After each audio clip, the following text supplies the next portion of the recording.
From Acapulco, Mexico, this is Anarchast.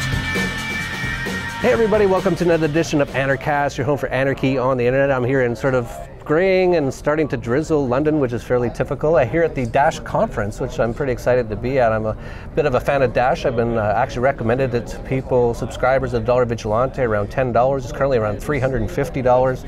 I've also had on Amanda B. Johnson on the show to talk about Dash in the past, about a year ago, I believe. So hopefully a lot of you guys bought back then. I now have Chuck Williams on, who's one of the lead developers for Dash, and I wanted to have him on to talk about what are the details on Dash and how it works and why it might be better money than, say, Bitcoin, or some of the positives and negatives about Dash. But first, before we get started, I always got to ask everybody, how did you become an anarchist? So it was really kind of a life experience growing up in various cities. I noticed differences in cultures and differences in how people behave, but the real moment came when I told my wife, my then girlfriend, that I wanted to be a mayor, and she very clearly explained to me that that's probably not a good idea for me, and I had to do a lot of soul searching. I was actually kind of upset because it was kind of a life dream at the time, and then I realized, you know what, she's right. Not only do I not care very much for the politics, because I really wanted to bring change to the world, and she helped me understand that I can bring change in different ways. Without using force against Without people. using force, and that's when I really started to dig in, and she and I actually put together a group, a meetup, that was all about freedom, and it was and we had a lot of lively discussions and watched all kinds of videos together and discussed those kinds of things, and to this day, you know, I don't like to say that I'm anti-government. I'm just pro-freedom. I just liked the idea, and I said on stage today, I believe that there's an epic struggle between two groups of people going back through humanity, between people who want to control others and people who want to control themselves. And I'm in the camp of the latter. That's great. I'm glad you are. I am as well. Let's get into Dash, though, because we're at the Dash conference, first of all. And you know, it's been one of the best performing cryptocurrencies lately. It's been one of sort of my favorites. I've mentioned it a few times, besides Bitcoin, which is my favorite. That Dash is one of definitely right up there. So let's get into, well, first of all, why did you begin working with Dash? Let's start there. Yeah, so really the short answer is that in December of 2016, Amanda B. Johnson announced on one of her Dash Detailed shows that was paid for by a masternode proposal that they were hiring UI developers. And at that time, I had already been into crypto for a couple of years, and Dash was one of my favorites at the time, and I stopped the video and got in contact with Dash immediately and started working for them that January. That's great. And so how would you explain to people what's so exciting or great about Dash? Well, for me, I'm a user experience professional. I've been writing interfaces for about 20 years, for logistics, for banking, for various industries. I'm listed as a patent inventor for the Shutterfly photo book application. I was heavily involved in the creation of the FedEx Print Online application, and you know, coming from that user experience perspective, Dash was the only cryptocurrency that was interested in bringing a good experience to end users, and so for me, it was the obvious choice. Yeah, that's been one of the things that I've said about Dash that has benefits over things like Bitcoin is Dash actually has a built-in sort of a way of incentivizing people to create things for Dash. So for Bitcoin, the only people who make money from mining Bitcoin are the miners. With Dash, a certain percentage of all the Dash created actually gets set aside. And tell us a little bit about that process, how people sort of vote on what they want to use that money for. Yeah, so the mining rewards are split up in three different ways. 45% to the miners, as in Bitcoin. 45% goes to the masternode network, which is a set of specialized nodes that each have 1,000 Dash staking them. And the remaining 10% is available for what we call the treasury. And I say available because it's the masternodes that vote on the allocation of funds. Every month, the CEO submits certain proposals for the Dash core team salaries, and that's when I get paid. So if the Masternode network doesn't like what the core team's doing, they can vote that down and we won't get paid that month. But in addition to that, anybody is welcome to submit a proposal, and the Masternode network can vote it up or down depending on the merits of the proposal individually. Yeah, that's great. So tell us a little bit about what you've been doing to improve the user interface or usability of Dash, because that, again, has been a problem. Bitcoin, it's getting pretty good, but it's still not at the level where your grandma can just quickly just figure it out. How's Dash different in that way? Yeah, so, the first project that I took on was the website, and I did some improvements there when we did the 12.0 launch.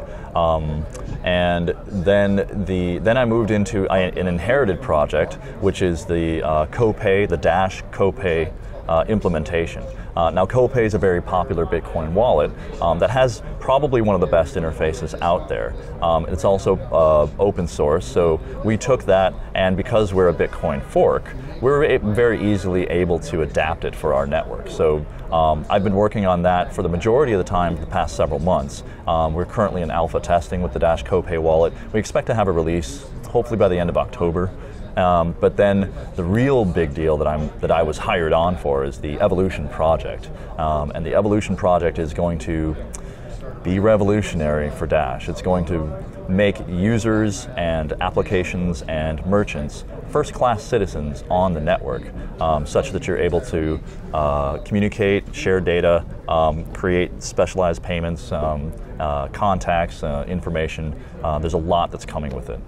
Wow, that sounds exciting. Is there a ETA on when that will come out? Yeah, so we hope to be in testnet alpha by December. That means we're testing on the test net, where we have pretend Dash and we just play around with that, where we're creating accounts and things like that. So that'll be probably around December. But by June, we hope to have the first release of the Evolution platform, and that's what we're calling it now. We probably won't release it under the name of Evolution. That's our code name, very much like Android has Oreo as their most recent release. By June is the goal right now, to have a fully released platform where you're able to create accounts and pay people by name. And that'll be the first step to making the system very easy to use, in addition to an interface specialized and built on that platform where you can pay by name, find people by name. It'll be very much like a kind of Twitter interface. Very interesting. One of the questions I have is, one of the issues with Bitcoin is that it doesn't do a lot of transactions. It's even still, you can only do like a few dozen transactions per second or something along those lines. I'm not very technical, but that's roughly what I believe it is. Mm-hmm. And of course they've come out with SegWit, and they're coming up with Lightning Network and things like that. But it doesn't appear to be able yet to handle like a large amount of transactions, which you would need if you want Bitcoin to become a real money used by most people in day-to-day life. Plus the transaction fees, they've come down since they've had SegWit, but they still can be fairly high. My question is, with Dash, how is Dash better in those respects? Yeah, so right now our next release is going to have a 2 meg upgrade, so we'll have 2 meg blocks very soon. But in addition to that, we have instant send transactions. It's one of the main features that was built on top, and those instant send transactions, again, utilize that specialized Masternode network to guarantee transactions for a small fee. Within 200 milliseconds is the goal, but typically within 2 to 3 seconds. So you get that credit card transaction speed. So right now we already have the speed capability such that it's acceptable to use in a merchant environment. That was the other thing I didn't mention. Bitcoin, the transactions times can still be an hour or more. So yeah, that was another big benefit of Dash. So the instant send is really one of the big things that I think a lot of merchants and users find valuable. Right. And the other aspect is that we have an on-chain scaling plan. If you go check out the roadmap, we are planning on onboarding 500,000 users, I believe, by 2019, I think is the goal. And we'll be scaling our blocks and our hardware requirements along to support that. And we've got that plan published publicly. It's interesting. One of the things I've heard just here at the Dash conference, a few people bringing up just how decentralized Dash is, and there was a few concerns about how many master nodes and things like that. Do you have any comment on that?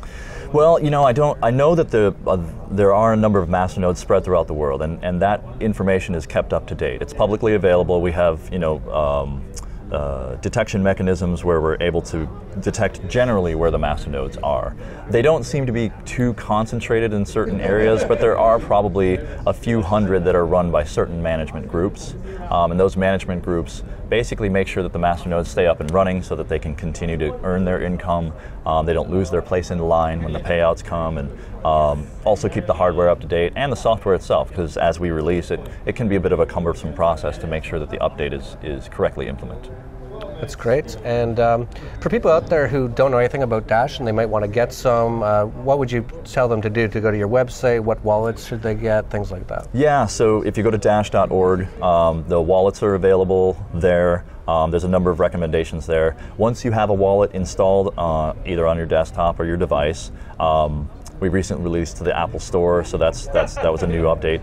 But once you have that, you need to buy your Dash. And currently, we're pretty much the same as most other cryptocurrencies in that you need to go to an exchange to make the purchase. And those exchanges, depending on which one you go to, they'll collect the KYC, AML information such that you're able to connect it to your bank account, and then you can buy with your fiat currency. Can you not get it through things like Shapeshift? So you can get it through Shapeshift, but the challenge there, since we're targeting the public mass, we're trying to get everybody. Most people don't already have cryptocurrency. Right. And so Shapeshift is only for those who have cryptocurrency. If you have an existing cryptocurrency, definitely you can Shapeshift into Dash. Yeah, most of our audience probably already has Bitcoin, so they'd be looking to just, but if you don't have any Bitcoin or any Dash, you're probably going to have to go, unfortunately, to an exchange, and they'll have some KYC and all the government-related stuff. Of course, you could use things like local Bitcoins and things like that as well, or just find people who have some and trade and things like that. Yes, and there's, I think, Dashus.com, you can search for local people. It's very much like local Bitcoins, but specifically for Dash. Very interesting. So that's great. Is there anything else that we didn't cover about Dash that you thought that maybe you want to let people know? No, not really. I just, I'm glad to be here. Glad to meet you for the first time. Yeah. Appreciate it. Okay, so we're, just so you know, we have an annual conference called Anarchapulco for anarchists in Acapulco, Mexico, and one of the days is a full cryptocurrency conference. So Anarchapulco is February 15th to 18th. On the 18th is called Cryptopulco. It's all cryptocurrency related stuff. I think we even have a what do you call it when you submit a proposal, I guess, to Dash? Oh yeah, proposal. To become a gold sponsor. We'll see if that goes through. Oh, that'd be great. Yeah, but even if it doesn't, I hope a number of the Dash guys come down. You guys will love it. I hope to be there. I told my wife last month that I want to go. Awesome, that's great. So yeah, that's it for the Dash conference here in London. If you like this video, please like, subscribe, and share down below. Send this information out there. We had Amanda B. Johnson on talking about Dash. I think when it was probably close to $10, now $300. So good reason to subscribe to this channel. We've talked about Bitcoin at $3. I think a lot of people can make a lot of money just watching this channel, and I hope you do. So that's it for Anarchast, your home for anarchy on the internet. Peace, love, and anarchy. In a world where Antifa riots in the city streets, cops rage out of control, and the leader of the free world is a fat-ass casino owner, one event stands alone to make anarchy great again. I actually love humanity. That is why I'm an anarchist. Words in the building like we the ceiling, we illin'. No matter who find it appealing, I'm here and I got a feeling that we'll be dealing a lot of pain with a penicillin get drilled in your head. That we are monsters and yeah, we come from the slums, and for months we've been pumped, but for once I am now comfortable. I want to grow, I want some more success, and I want to know that greatness can't be rushed, can't be lost, so face the bus. Feel free to hate on us, we lace them up. Dudes, we done paid them up. Keep snakes away from us and safe from us, you might wanna be. Remember when clowns used to make fun of me and now they wanna be me? See me and they run at me, I'm gonna be the greatest, yeah I wanna be, but I am not the wanna be the fakest for the sake of being played. I'm here like I never left, said to hell. Nah, cause I can't just fail, so just prepare your ears, it'll get for real. Okay, from here, we will never go for sale, it's grind time. My mind and my thoughts, my highs and my faults, my wins and my loss. When will I fall off? It's a test for me. You are now listening to Veracity. Yeah. Fuck the media, fuck the banks, fuck drone strikes, fuck tanks, fuck hunger, fuck war, fuck ignoring of the poor, fuck the left, fuck the right, fuck the government. Thank you, thank you, thank you, thank you.